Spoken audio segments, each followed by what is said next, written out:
Health plus programme ਵਿੱਚ ਤੁਹਾਡਾ ਸਵਾਗਤ ਹੈ। ਅੱਜ ਅਸੀਂ ਤੁਹਾਨੂੰ ਲੈ ਕੇ ਚੱਲ ਰਹੇ ਹਾਂ ਮੈਕਸ ਹਸਪੀਟਲ ਬਠਿੰਡਾ ਅਤੇ ਮਿਲਵਾਨ ਜਾ ਰਹੇ ਹਾਂ ਡਾਕਟਰ ਰੋਹਿਤ ਮੋਦੀ ਜੀ ਨਾਲ, ਜੋ ਕਿ ਦਿਲ ਦੇ ਮਰੀਜ਼ਾਂ ਲਈ ਇੱਕ ਵਰਦਾਨ ਨੇ। ਮੈਕਸ ਹਸਪੀਟਲ ਬਠਿੰਡਾ ਵਿਖੇ ਨਵੀਂ ਟੈਕਨੀਕ ਦੀ ਸ਼ੁਰੂਆਤ ਹੋਈ ਹੈ, ਜਿਸ ਦਾ ਨਾਮ ਹੈ ECMO. ECMO technique life saver technique ਹੈ। ECMO technique kidney liver failure ਦੇ ਮਰੀਜ਼ਾਂ ਲਈ ਇੱਕ ਵਰਦਾਨ ਹੈ। ਸਾਡੀ ਪੰਜਾਬ ਪਲੱਸ ਦੀ team Max super speciality hospital Bathinda ਪਹੁੰਚੀ ਅਤੇ ਡਾਕਟਰ ਰੋਹਿਤ ਮੋਦੀ ਜੀ ਨਾਲ ਗੱਲਬਾਤ ਕੀਤੀ।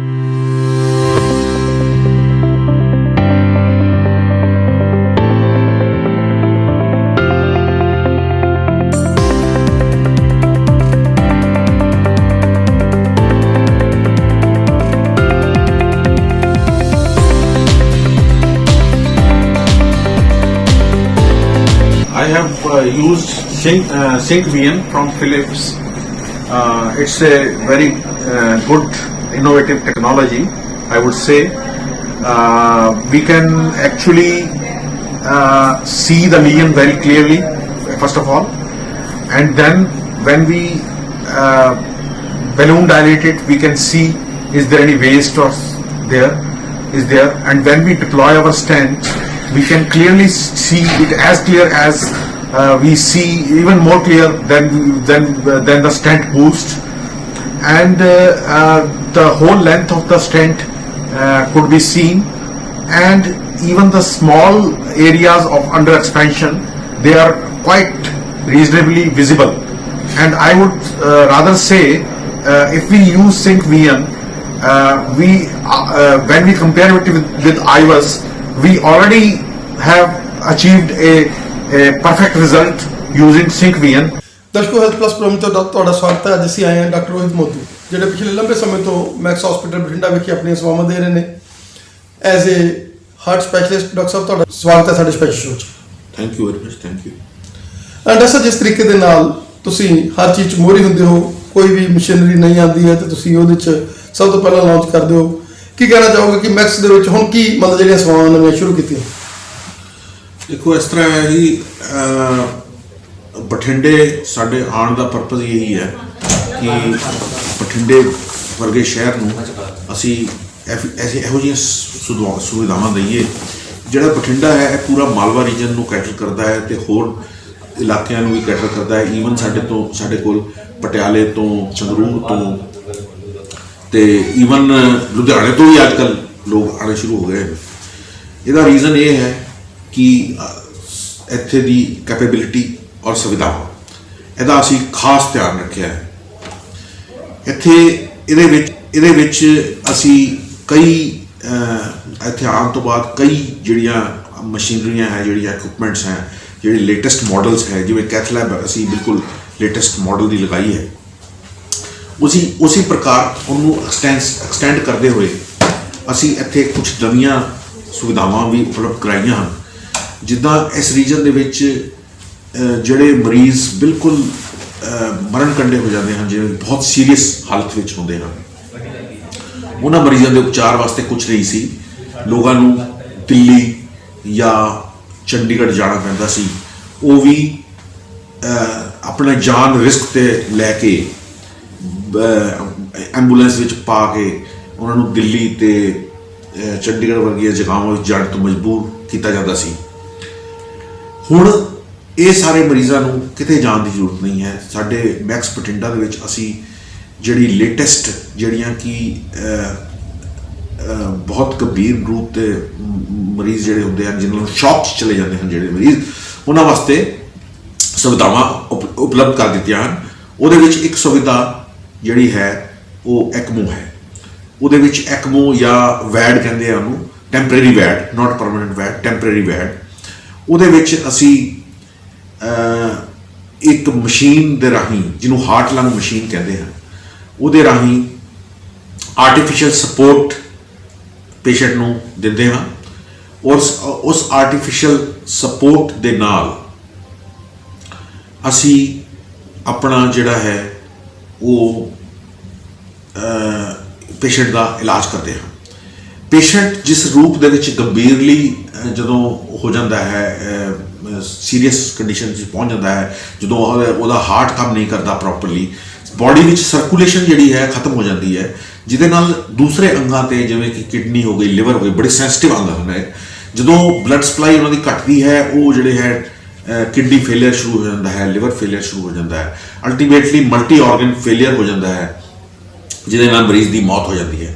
ਜੇ ਠੀਕ ਵਕਤ ਦੇ ਸਮੇਂ ਅਸੀਂ ਉਹਨਾਂ ਵਿੱਚ ਇੱਕ ਸਪੋਰਟ ਦਿੰਦੇ ਹਾਂ, ਜਿਹਨੂੰ ਹਾਰਟ ਲੰਗ ਮਸ਼ੀਨ ਦੁਆਰਾ, ਜਿਹੜੀ ਐਕਮੋ ਮਸ਼ੀਨ ਹੈ, ਉਹਦੇ ਨਾਲ ਜਦੋਂ ਅਸੀਂ ਸਪੋਰਟ ਦੇ ਦਿੰਦੇ ਹਾਂ, ਕਿਡਨੀ ਲਿਵਰ ਦੀ ਜਿਹੜੀ ਫੰਕਸ਼ਨਿੰਗ ਹੈ ਉਹ ਪ੍ਰੋਪਰ ਤਰੀਕੇ ਨਾਲ ਠੀਕ ਰਹਿੰਦੀ ਹੈ। ਪੇਸ਼ੈਂਟ ਮਲਟੀ ਆਰਗਨ ਫੇਲੀਅਰ ਦੇ ਜਾਣ ਤੋਂ ਪਹਿਲਾਂ ਹੀ, ਮੇਰਾ ਇਹ ਹੈ ਕਿ ਮਲਟੀ ਆਰਗਨ ਫੇਲੀਅਰ ਜਾਣ ਤੋਂ ਪਹਿਲਾਂ ਹੀ ਪੇਸ਼ੈਂਟ ਨੂੰ ਅਗਰ ਮਕੈਨੀਕਲ ਸਪੋਰਟ ਚੂਜ਼ ਹੀ ਪੇਸ਼ੈਂਟ ਨੂੰ, ਨਾ ਸਭ ਪੇਸ਼ੈਂਟ ਨੂੰ ਨਹੀਂ, ਸਿਰਫ ਚੂਜ਼ ਪੇਸ਼ੈਂਟ ਜਿਹਨਾਂ ਲੱਗਦਾ ਹੈ ਕਿ ਇਹ ਬੜਾ ਖਤਰਨਾਕ ਬਿਮਾਰੀ ਹੈ, ਜਿਹਦੇ ਸ਼ੌਕ ਹੈ, ਉਹਨਾਂ ਪੇਸ਼ੈਂਟਸ ਨੂੰ, ਔਰ ਸ਼ੌਕ ਵੀ ਜਿਹੜਾ ਕਿ ਗ੍ਰੇਡ C-D ਦਾ ਸ਼ੌਕ ਹੈ, ਜਿਹੜਾ A-B ਦਾ ਸ਼ੌਕ ਹੈ ਉਹਦੇ ਵਿੱਚ ਨਹੀਂ, ਜਿਹੜਾ ਗ੍ਰੇਡ C ਤੇ D ਦਾ ਸ਼ੌਕ ਹੈ, ਉਹਨਾਂ ਕੇਸਿਸ ਦੇ ਵਿੱਚ ਜਿੱਥੇ ਪ੍ਰੋਸੈਸ ਇਰਰਿਵਰਸੀਬਲ ਹੋਣ ਲੱਗਦੀ ਹੈ, ਉਸ ਸਮੇਂ ਜਦੋਂ ਮਰੀਜ਼ ਨੂੰ ਇਹਦਾ ਸਹਾਰਾ ਮਿਲ ਜਾਂਦਾ ਹੈ ਤਾਂ ਅਸੀਂ ਕਈ ਜਿਹੜੀਆਂ ਹੈ ਜਾਨਾਂ ਬਚਾ ਸਕਦੇ ਹਾਂ।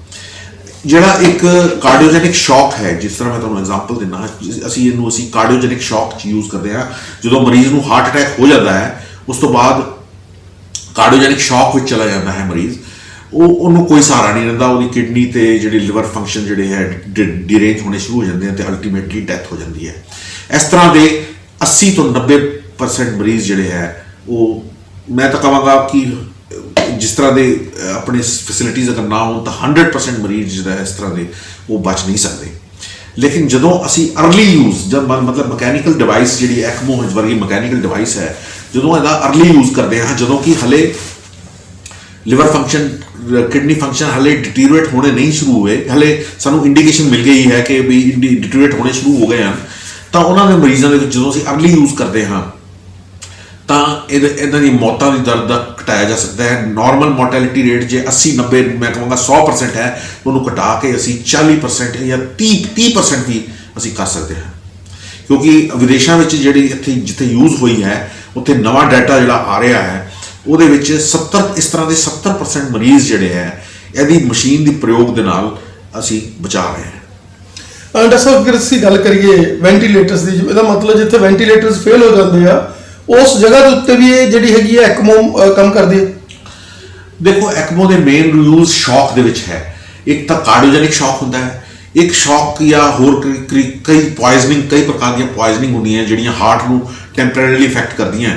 ਉਸ ਸਿਚੁਏਸ਼ਨ ਨੂੰ ਟਾਈਡ ਓਵਰ ਕਰਨ ਲਈ, ਟੈਂਪਰੇਰੀ ਟਾਈਡ ਓਵਰ ਕਰਨ ਲਈ, ਜਦੋਂ ਹਾਰਟ ਕਮਜ਼ੋਰ ਹੋਇਆ ਪਿਆ ਹੈ ਕੁਝ ਕਾਰਨ ਕਰਕੇ, ਉਹਨਾਂ ਮਰੀਜ਼ਾਂ ਦੇ ਅਸੀਂ ਯੂਜ਼ ਕਰਦੇ ਹਾਂ।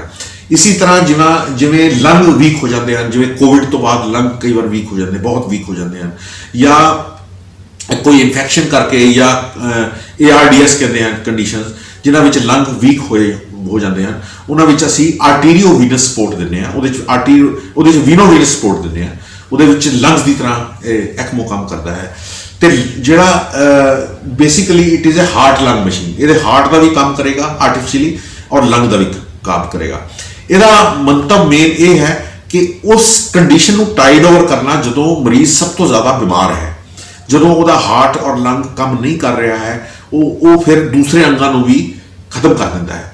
ਤਾਂ ਇਹਦੇ ਵਿੱਚ ਜਦੋਂ ਅਸੀਂ ਇੱਕ temporary support, outside support heart ਲੰਗ ਦੀ ਦੇ ਦਿੰਦੇ ਹਾਂ, ਤਾਂ ਜਦੋਂ ਦੀ ਮਰੀਜ਼ ਦੀ ਬਿਮਾਰੀ ਮੋੜਾ ਖਾ ਜਾਂਦੀ ਹੈ ਤਾਂ ਮਰੀਜ਼ ਠੀਕ ਹੋ ਜਾਂਦਾ ਹੈ। ਫਿਰ ਅਸੀਂ ਇਸ ਨੂੰ, ਆਪਣੇ ਟੈਂਪਰੇਰੀ ਸਪੋਰਟ ਨੂੰ ਅਸੀਂ ਬਾਹਰ ਕੱਢ ਸਕਦੇ ਹਾਂ। ਅੰਡਰ ਸਰ, ਜਿਸ ਤਰੀਕੇ ਦੇ ਨਾਲ ਤੁਸੀਂ ਐਕਸਪੀਰੀਅੰਸ ਹੋ ਇਸ ਚੀਜ਼ ਦੇ ਵਿੱਚ, ਔਰ ਤੁਸੀਂ ਟ੍ਰੇਨਿੰਗ ਲੈ ਕੇ ਇਸ ਚੀਜ਼ ਦੇ ਨਾਲ ਕੰਮ ਕਰ ਰਹੇ ਹੋ, ਕੀ ਕਹਿਣਾ ਚਾਹੋਗੇ ਕਿ ਐਕਮੋ ਚਲਾਉਣ ਵਾਲਾ ਬੰਦਾ ਵੀ ਜਿਹੜਾ ਹੈਗਾ ਬਹੁਤ ਜ਼ਿਆਦਾ ਐਕਸਪਰਟ ਹੋਣਾ ਚਾਹੀਦਾ, ਡਾਕਟਰ? ਔਰ ਐਕਮੋ ਜਿਹੜਾ ਹੈਗਾ, ਜਿਸ ਤਰੀਕੇ ਦੇ ਨਾਲ ਮੈਕਸ ਹਸਪੀਟਲ ਹੈਗਾ, ਆਪਾਂ ਗੱਲ ਕਰੀਏ, ਇੱਥੇ ਦੀਆਂ ਜਿਹੜੀਆਂ ਲੋਕਾਂ ਦੇ ਆਉਣ ਦੀ ਦਰ ਹੈਗੀ ਆ ਦਿੱਲੀ ਵਗੈਰਾ ਨਾਲੋਂ ਘੱਟ ਹੈਗੀ ਆ, ਤੇ ਇਸ ਲਈ ਇਹ ਜ਼ਿਆਦਾ ਹੀ ਬੈਨੀਫੀਸ਼ੀਅਲ ਹੋਊਗਾ ਇੱਥੇ। ਬਿਲਕੁਲ ਠੀਕ ਜੀ। ਆਸ-ਪਾਸ ਦੇ ਪੂਰੇ ਇਲਾਕੇ 'ਚ ਤੁਸੀਂ ਦੇਖ ਲਓ ਕਿ ਕਿਸੇ ਹਸਪੀਟਲ ਨੇ, ਮਲਟੀ ਸਪੈਸ਼ਲਿਟੀ ਵੱਡੇ ਹਸਪੀਟਲ ਨੇ, ਕਿਸੇ ਨੇ ਵੀ ਐਕਮੋ ਮਸ਼ੀਨ ਇੱਥੇ ਇਖਤਿਆਰ ਨਹੀਂ ਕੀਤੀ ਹੈ ਜਿਹੜੀ ਕਿ ਅਸੀਂ ਕੀਤੀ ਹੈ।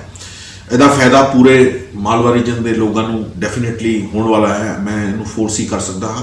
ਅਸੀਂ ਹਲੇ ਸਟਾਰਟ ਹੀ ਕੀਤਾ ਹੈ ਪ੍ਰੋਗਰਾਮ, 1-2 ਪੇਸ਼ੈਂਟ ਅਸੀਂ ਕਰ ਚੁੱਕੇ ਹਾਂ, ਤੇ ਇਹਦੇ ਵਿੱਚ ਮੈਂ ਇਹੀ ਕਹਾਂਗਾ ਕਿ ਅਗਰ ਮਰੀਜ਼ ਤੁਹਾਡਾ ਸੀਰੀਅਸ ਹੈ, ਇੱਧਰ ਉੱਧਰ ਦੇਖਣ ਦੀ ਬਜਾਏ ਹੁਣ ਤੁਸੀਂ ਸਾਡੇ Max hospital super speciality hospital 'ਚ ਅਸੀਂ ਕਈ ਸੁਵਿਧਾਵਾਂ ਹੋਰ ਵੀ ਮੈਂ ਤੁਹਾਡੇ ਡਿਸਕਸ ਕਰਾਂਗਾ ਜਿਹੜੀਆਂ ਉਪਲਬਧ ਕੀਤੀਆਂ ਹਨ। ਇੱਧਰ ਉੱਧਰ ਦੇਖਣ ਤੋਂ ਬਜਾਏ ਸਭ ਕੁਝ ਇੱਥੇ ਹੋ ਰਿਹਾ ਹੈ ਤਾਂ ਇੱਧਰ ਉੱਧਰ ਧੱਕੇ ਖਾਣ ਦੀ, ਇੱਧਰ ਉੱਧਰ ਜਾਣ ਦੀ ਮੇਰੇ ਹਿਸਾਬ ਨਾਲ ਕੋਈ ਜ਼ਰੂਰਤ ਨਹੀਂ ਹੈ।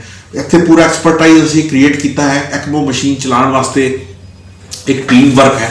ਇਹ ਇੱਕ ਇਕੱਲੇ ਡਾਕਟਰ ਦੀ ਨਾਲ ਨਹੀਂ ਚਲਾਈ ਜਾ ਸਕਦੀ। ਇਹਦੇ ਵਾਸਤੇ technician, staff members, cardiovascular surgeon, anaesthetist, chief anaesthetist, ਇਹ ਸਾਰੇ ਇਨਵੋਲਵ ਹੁੰਦੇ ਹਨ ਤਾਂ ਜਾ ਕੇ ਇਸ ਮਸ਼ੀਨ ਦੇ ਨਤੀਜੇ ਸਿਰੇ ਚੜ੍ਹਦੇ ਹਨ। ਡਾਕਟਰ ਦੇ ਨਾਲ ਹੋਰ ਜਿਹੜੀਆਂ ਸੁਪਰ ਸਪੈਸ਼ਲਿਟੀਜ਼ ਕੀ ਤੁਸੀਂ ਹਾਰਟ ਦੇ ਫੀਲਡ 'ਚ, ਕਿਉਂਕਿ ਤੁਸੀਂ ਇੱਕ ਨਵੀਂ ਕ੍ਰਾਂਤੀ ਜਿਹੜੀ ਹੈਗੀ ਆ, ਇਹ ਆਪਾਂ ਕੇਵਲ ਮਾਲਵਾ ਦੇ ਰੀਜਨ 'ਚ ਹੀ ਨਹੀਂ ਕਹਿ ਸਕਦੇ, ਆਪਾਂ ਸਾਰਾ ਰਾਜਸਥਾਨ ਕਹਿ ਸਕਦੇ, ਕਿਉਂਕਿ ਰਾਜਸਥਾਨ ਦੇ ਉੱਤੇ ਵੀ ਅਗਰ ਆਪਾਂ ਗੱਲ ਕਰ ਲਈਏ, ਹਨੂੰਮਾਨਗੜ੍ਹ ਦੀ ਗੱਲ ਕਰ ਲਈਏ, ਅਗਰ ਆਪਾਂ ਗੰਗਾਨਗਰ ਦੀ ਗੱਲ ਕਰ ਲਈਏ ਤਾਂ ਸਾਰੇ ਪੇਸ਼ੈਂਟਸ ਆ ਜਿਹੜੇ ਹਰਿਆਣੇ ਦੀ ਗੱਲ ਕਰ ਲਈਏ, ਸਰਸਾ ਦੀ ਗੱਲ ਕਰ ਲਈਏ, ਇੱਧਰਲਾ ਏਰੀਆ ਪੱਡਾ ਬਾਲੀ ਤੋਂ ਗਾਂ ਵਾਲਾ ਏਰੀਆ ਗੱਲ ਕਰ ਲਈਏ ਤਾਂ ਤੁਸੀਂ ਕੇਵਲ ਮਾਲਵਾ ਨੂੰ ਹੀ ਨਹੀਂ ਬਲਕਿ ਮੇਰਾ ਖਿਆਲ ਹੈ ਕਿ ਉਸ ਡਿਵੀਜ਼ਨ 'ਚ ਵੀ ਇਹ ਚੀਜ਼ਾਂ ਜਿਹੜੀਆਂ ਨਹੀਂ। ਹਾਂ ਬਿਲਕੁਲ, ਮੈਂ ਜਿਵੇਂ ਤੁਹਾਨੂੰ ਦੱਸਿਆ ਕਿ ਨਾ ਕੇਵਲ ਮਾਲਵਾ ਦਾ ਰੀਜਨ ਪਰ ਲੱਗਦੇ ਹੋਏ ਹਰਿਆਣਾ ਦੇ ਰੀਜਨ, ਲੱਗਦੇ ਹੋਏ ਰਾਜਸਥਾਨ ਦੇ ਰੀਜਨ, ਈਵਨ ਪੰਜਾਬ ਦੇ ਅੰਦਰ ਰੀਜਨ ਜਿਵੇਂ ਪਟਿਆਲਾ ਵਾਲਾ ਰੀਜਨ ਹੈ, ਸੰਗਰੂਰ ਹੈ, ਇੱਧਰ ਜਿਹੜੇ ਰੀਜਨ ਹੈ, ਈਵਨ ਹੁਣ ਤਾਂ ਲੋਕ ਲੁਧਿਆਣੇ ਤੋਂ ਵੀ ਸਾਡੇ ਕਈ ਜਿਹੜੇ ਕਸਟਮਰ ਜਿਹੜੇ ਹੈਗੇ ਆ, ਜਿਹੜੇ ਸਾਡੇ ਪੇਸ਼ੈਂਟਸ ਹੈਗੇ ਜਿਹੜੇ ਇੱਜ਼ਤ ਕਰਦੇ ਆ, ਲੁਧਿਆਣੇ ਤੋਂ ਵੀ ਇੱਥੇ ਆ ਕੇ ਇਲਾਜ ਕਰਾਉਂਦੇ ਆ।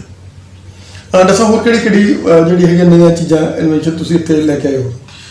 ਦੇਖੋ ਜੀ, ਅਸੀਂ ਸਾਡਾ ਜਿਹੜੀ ਕੰਮ ਕਰਨਾ ਇੱਕ ਹੋਰ ਗੱਲ ਹੈ, ਇੱਕ ਕੁਆਲਿਟੀ ਦਾ ਕੰਮ ਕਰਨਾ ਇੱਕ ਹੋਰ ਗੱਲ ਹੈ।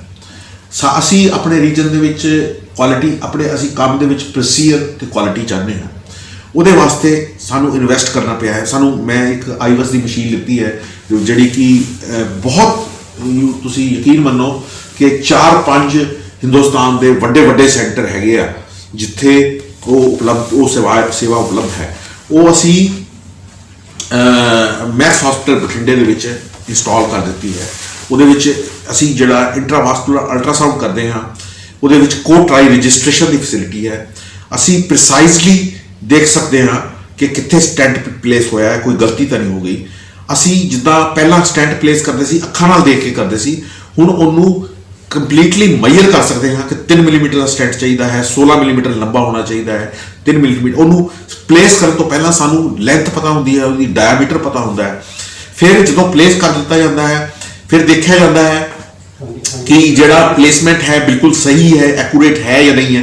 ਉਹਨੂੰ ਡਿਪਲੋਏ ਕਰਨ ਤੋਂ ਪਹਿਲਾਂ ਸਾਰਾ ਸਾਨੂੰ ਦਿਖਦਾ ਹੈ ਮਸ਼ੀਨ ਰਾਹੀਂ, ਅਸੀਂ ਮੈਜ਼ਰ ਉਹਨੂੰ ਕਰ ਸਕਦੇ ਹਾਂ ਮਸ਼ੀਨ ਰਾਹੀਂ, ਅਤੇ ਜਿਹੜੀ ਡਿਪਲੋਇਮੈਂਟ ਹੈ ਬੜੀ ਪ੍ਰਸੀਜਨ ਨਾਲ ਹੁੰਦੀ ਹੈ। ਤੇ ਇਸ ਤਰ੍ਹਾਂ ਕਰਨਾ, ਤੁਸੀਂ ਕਹੋ ਤੇ ਪ੍ਰਸੀਜਨ ਨਾਲ ਨਾ ਪ੍ਰਸੀਜਨ ਕਰਨ ਨਾਲ ਕੀ ਫਰਕ ਹੈ? ਪ੍ਰਸੀਜਨ ਨਾਲ ਜਿਹੜਾ ਕੰਮ ਕੀਤਾ ਜਾਂਦਾ ਹੈ ਉਹਦੇ ਨਾਲ ਕੁਆਲਿਟੀ ਇੰਪਰੂਵ ਹੁੰਦੀ ਹੈ, ਲੌਂਗ ਟਰਮ ਕੰਪਲਿਕੇਸ਼ਨਸ ਘਟਦੀਆਂ ਹਨ। ਜਿਵੇਂ ਕਿ ਤੁਸੀਂ ਸੁਣਿਆ ਹੋਣਾ ਹੈ ਕਿ ਜਿਵੇਂ ਸਟੈਂਟ ਪਾਇਆ ਸੀ ਜੀ, ਉਹ ਜੀ ਸਾਡਾ 1 ਸਾਲ ਤੋਂ ਬਾਅਦ 2 ਸਾਲ ਤੋਂ ਬਾਅਦ ਬਲੌਕ ਹੋ ਗਿਆ, ਉਹ ਜੀ ਅਟੈਕ ਬਣ ਗਿਆ ਸਟੈਂਟ ਪਾਉਣ ਤੋਂ ਬਾਅਦ। ਇਹ ਜਿਹੜੀਆਂ ਸਭ ਤਰ੍ਹਾਂ ਦੀਆਂ ਕੰਪਲਿਕੇਸ਼ਨਸ ਹੈ। ਜਦੋਂ ਅਸੀਂ ਇੱਕ ਤਾਂ ਅਸੀਂ ਐਂਜੀਓਪਲਾਸਟੀ ਕਰਦੇ ਹਾਂ, ਜਦੋਂ ਅਸੀਂ ਪ੍ਰਸੀਜਨ ਨਾਲ ਐਂਜੀਓਪਲਾਸਟੀ ਕਰਦੇ ਹਾਂ, ਆਈਵਸ ਗਾਈਡਿੰਗ ਇਮੇਜਿੰਗ ਦੇ ਅੰਡਰ ਐਂਜੀਓਪਲਾਸਟੀ ਕਰਦੇ ਹਾਂ, ਤੇ ਇਹਦੇ ਵਿੱਚ ਜਿਹੜੀ ਹੈ ਪ੍ਰਸੀਜਨ ਦੇ ਕਰਕੇ ਸਾਡੇ ਰਿਜ਼ਲਟ ਇੰਪਰੂਵ ਹੁੰਦੇ ਹਨ। ਆਉਣ ਵਾਲੇ ਸਮੇਂ ਦੇ ਵਿੱਚ ਕੰਪਲਿਕੇਸ਼ਨ ਰੇਟ ਸੇਵਾਵਾਂ ਜਿਹੜੀਆਂ ਲੈ ਕੇ ਆਉਂਦੇ ਹੋ, ਔਰ ਹਮੇਸ਼ਾ ਕੋਈ ਨਾ ਕੋਈ ਨਵੀਂ ਚੀਜ਼ ਦਾ ਐਕਮੋ ਜਿਹੜਾ ਕਿ ਆਪਾਂ ਪਹਿਲਾਂ ਮਦੰਤਾ ਜਾਂ ਹੋਰ ਵੱਡੇ ਹਸਪੀਟਲ ਦਿੱਲੀ ਦੇ ਸੁਣਦੇ ਸੀਗੇ। ਤੁਹਾਡਾ ਸਾਨੂੰ ਸਮਾਂ ਦੇਣ ਦੇ ਲਈ ਬਹੁਤ ਬਹੁਤ ਧੰਨਵਾਦ। Thank you.